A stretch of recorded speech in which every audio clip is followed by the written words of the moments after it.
નમસ્કાર. સદભાવના વૃદ્ધાશ્રમ રાજકોટ દ્વારા ગુજરાતના અલગ અલગ 17 જિલ્લાઓમાં 25 લાખથી વધુ વૃક્ષોનું વાવેતર કરવામાં આવ્યું છે અને એને મોટા પણ કરવામાં આવ્યા છે. મિત્રો, આપ સૌ જાણો છો, સૌરાષ્ટ્રનું અતિ પૌરાણિક અને અતિ પવિત્ર મંદિર એટલે ઘેલા સોમનાથ મહાદેવનું મંદિર. આ મંદિરની આજુબાજુના વિસ્તારને સંસ્થા દ્વારા લીલુંછમ હરિયાળું બનાવવાનું અભિયાન શરૂ કરવામાં આવશે.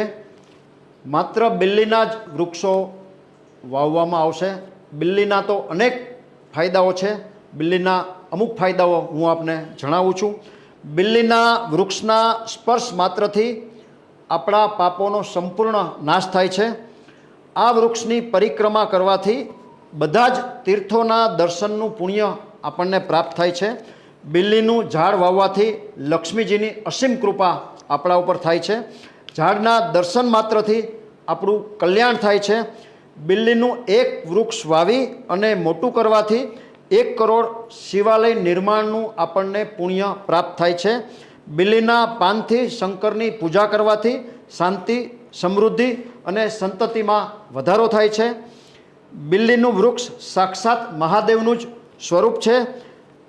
મિત્રો, આટલા બધા ફાયદાઓ સાંભળી અને જો આપને ઘેલા સોમનાથની આજુબાજુના વિસ્તારમાં 2, 5, 10, 50, 100, 200, 500 બિલ્લીના વૃક્ષનું વાવેતર કરવાની ઈચ્છા હોય તો સદભાવના વૃદ્ધાશ્રમ આપને મદદ કરવા તૈયાર છે. સંસ્થાને એક વૃક્ષ માટે 3000 રૂપિયા ખર્ચ આવે છે.